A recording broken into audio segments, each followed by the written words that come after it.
그럼 이제 본론으로 들어가서 태평양 전쟁기 일제의 전시계획조선 실시 과정에 대해서 살펴보겠습니다. 1941년 12월 일본의 미국 하와이 진주만 공습으로 시작된 태평양 전쟁으로 조선산업은 새로운 국면을 맞게 되었습니다. 일제가 전시 해상 수송력 강화를 위해 선박 양산을 목적으로 하는 계획조선을 강력히 실시했기 때문입니다. 이것을 통상 전시계획조선이라고 불렀습니다. 전시계획조선은 국가가 1년 단위로 필요한 선박의 양인 선봉량을 예측 결정하여 각 조선소에 건조 명령을 내리고 건조된 선박은 인수 희망자를 선정 인도하여 운항하게 하는 조선에 대한 총체적 국가관리 제도였습니다. 계획조선 과정에는 소요되는 자금은 대부분 국가 재정에서 보조하거나 저리융자가 실시되었으며 전시계획조선 실시로 인해 조선산업은 국가 통제 안에 들어갔고 조선소가 자유롭게 선박을 건조하는 것은 사실상 금지되었습니다. 전시계획조선의 핵심은 급박한 전쟁 상황에서 필요한 선박을 단기간에 대량 공급하는 것이었기에 건조 대상 선박으로는 전시표준선이라고 하는 선형이 채택되었습니다. 전시표준선은 선박의 건조 공정을 단순화, 최소화한 선형으로 각 조선소에 할당하여 반복적으로 생산하게 하였습니다. 전시표준선의 반복 생산은 필요자재의 규격화, 기술 숙련도의 상승을 가져옴으로써 철강제 전략과 선박 건조기간 단축을 통한 양산의 효과가 있었습니다. 해상 수송력 강화를 위한 전시계획 조선이었지만 엄밀하게 얘기하면 전쟁 수행에 필요한 운송력 유지를 위한 특단의 조치였습니다. 태평양 전쟁 개전을 결정한 1941년 11월 5일 일본 천황이 주재하는 어전회의에서 일본과 식민지 전체 물자 동원 계획을 담당하고 있던 기획원 총재 스즈키 데이이치는 전쟁 수행에 필요한 물자를 동원, 원활히 운송하기 위해 유지해야 될 선박의 규모, 물자 동원 대상용 선봉량 또는 줄여서 물동 대상선이라고 합니다만 이것은 최소 300만 톤이고 전쟁으로 인한 소모량과 일본 조선 산업의 능력을 감안하면 300만 톤의 선봉량을 유지하기 위해서는 연간 60만 톤의 선박 건조가 필요하다고 보고했습니다. 그러나 연간 60만 톤의 선박 건조는 당시 일본 조선 산업의 생산 능력, 철강제 공급 상황을 감안할 때 현실적으로 무리였습니다. 이 안을 기한했던 해군성사나 해군함정본부조차도 당시 일본 조선 산업의 선박 건조 능력을 연간 30만 톤 미만으로 판단하고 있었습니다. 결국 현실과 목표의 격차를 줄이기 위한 보관으로 나온 것이 전시계획조선이었습니다. 하지만 결론부터 얘기한다면 계획조선의 근본 목적이었던 물자 동원 대상용 선봉량을 300만 톤으로 유지하는 일은 쉽지 않았습니다. 다음 그림에서 보듯이 일본이 태평양 전쟁 기간 동안 물동 대상선을 300만 톤으로 유지한 것은 전쟁 기간 내내 단 한 번도 없었습니다. 육군 및 해군에 의한 징발선, 통산 육군 징발 선박을 A선, 해군 징발 선박을 B선이라고 합니다만 이들을 제외한 모든 민간 선박의 선봉량, 통상 C선이라고 했습니다. 이들도 300만 톤을 넘은 것은 전쟁 초기인 1942년 8월부터 12월까지 5개월에 불과했습니다.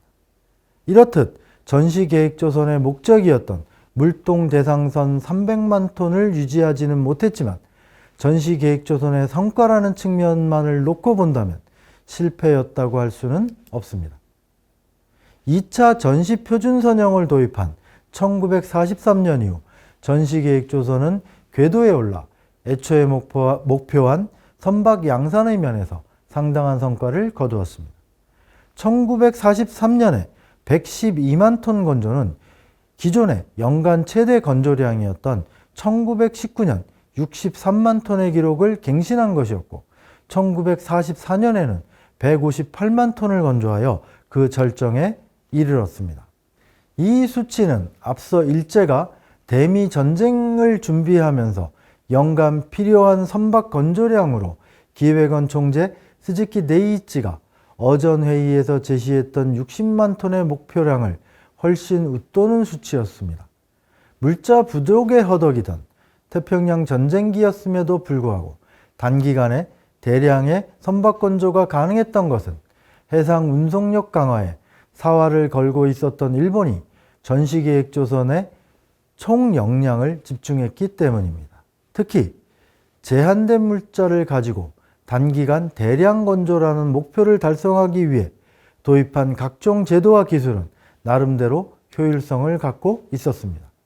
그 중에서도 표준선을 제정함으로써 부품을 규격화하고 블록 건조 공법과 이를 위한 용접 기술의 보급은 근대 조선산업사에서 중대한 의미를 가지는 것이었습니다. 그러나 이러한 요인만으로 일본 제국주의 N블록 경제가 한계점에 이르렀던 1944년에 158만 톤이라는 최대 선박 건조량 기록을 설명하기는 힘듭니다.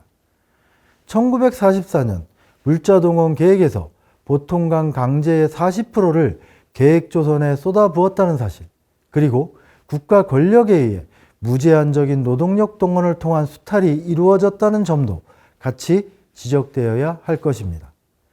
특히 조선산업이 수많은 전후방 연관공업을 가진 종합기계산업이기도 하지만 대규모 노동력 동원이 필요한 노동집약적 산업이기도 하다는 점을 상기하면 1944년의 선박 건조량 상승에 노동력 동원이 중요한 역할을 했을 것으로 생각됩니다.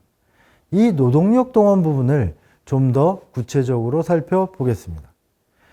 태평양 전쟁 개전 직전 일본에서 철강성 건조를 건조하는 전체 조선소의 노동자 수는 11만 명이었지만 개전 후 전시계획조선이 본격적으로 수행되면서 선박 건조가 정점에 달한 1944년에는 28만 명까지 증가하였습니다. 그런데 함정을 생산하는 해군 공창 및 조선 관련 사업장까지 포함하면 최대 75만 명의 노동력이 동원되었으며 이는 단일 업종으로는 최대의 노동력 동원이었습니다. 노동력 동원에는 일본 내 청장년 이외에도 죄수와 연합군 포로의 동원 및 여자정신대, 학도, 한국인 노동자 및 중국인 노동자 등의 징용에 이르기까지 다양한 모든 수단이 동원되었습니다. 일본이 군수산업 확대를 위해 대규모 노동력 동원을 시도한 것은 중일전쟁기부터였습니다. 중일전쟁이 장기전 국면으로 바뀐 1938년 4월 국가총동원법이 실시되고 1939년 9월 국민징용령이 발표되면서 전쟁 수행을 위한 대대적인 노동력 동원이 시작되었습니다. 일제는 노동력 동원에 한국인 노동자를 포함할 것을 밝혔지만 1944년 9월 국민징용령이 한국에 적용되어 공식화될 때까지는 모집, 관청알선 등의 형태로 노동력 동원이 이루어졌습니다. 일본의 주요 조선소도 1941년부터 일본 정부의 허가를 얻어 각 조선소별로 한국에서의 노동력 모집을 실시하였습니다. 그리고 1944년 9월 국민징용령이 한국에 적용된 후 최초의 대규모 징용은 해군 함정본부가 관리하는 일본 21개 조선소에 투입할 39,500명이었습니다. 1944년 9월 1차로 18,500명, 10월에 2차로 21,000명을 투입할 예정이었습니다. 해상 수송력 증강에 제국의 사활을 걸고 있던 일본은 일본 내 주요 조선소에 한국인 노동자를 대규모로 투입할 방침을 1944년 초에 결정하였고 국민징용령이 실시되자 1차로 약 4만 명의 한국인을 일본의 각 조선소에 동원하여 노동력을 수탈하였던 것입니다. 일제 패전까지 조선소에 징용된 한국인 노동자의 전체 규모를 정확하게 알 수는 없지만 1944년 초에 이미 약 4만 명이 투입될 예정이었으므로 대규모 한국인의 징용이 이루어졌을 것으로 생각됩니다. 한국인 노동자는 군대식으로 편성 조선소의 막사에 집단 수용되어 아침 5시부터 하루 12시간 이상의 가혹한 노동에 시달려야 했습니다. 조선소의 노동은 지금도 그렇습니다만 그 성격상 위험한 중노동이었으나 임금 지불은 고사하고 식량도 제대로 공급되지 않는 상황이었다고 합니다. 더욱이 1944년 말부터는 미군의 공습이 극심해지면서 조선소는 빈번한 공습을 받았습니다. 따라서 당시 조선소의 노동은 굶주림과 공습의 공포가 어우러진 혹독한 작업이었고 많은 한국인 노동자가 사고와 공습으로 목숨을 잃었습니다. 이렇듯 1944년 gen시계획조선이 최고 실적을 거둘 수 있었던 배경에는 가혹한 노동력 수탈이 잠재되어 있었고 그 속에는 한국인 노동자의 대규모 징용도 포함되었습니다. 그러나 일제가 갖은 수단으로 추진한 선박 양산도 전쟁에서의 선박 소모량을 따라가기에는 역부족이었습니다. 다음 표에서 일본의 선박 감소 상황을 잘 볼 수 있습니다. 1942년 70만 톤 수준이었던 선박 감소량은 1943년부터는 연간 180만 톤을 넘고 있습니다. 계획조선을 통해 기대 이상으로 대량의 선박 공급을 하였지만 태평양 전쟁 전황이 불리해짐에 비례하여 선박 손실이 컸기 때문입니다. 한마디로 역부족이었다고 볼 수 있습니다. 섬나라인 일본에 있어 물류의 혈관이나 다름없는 해상 수송력의 한계는 패전의 결정적 요인이 되었다고 할 수 있습니다.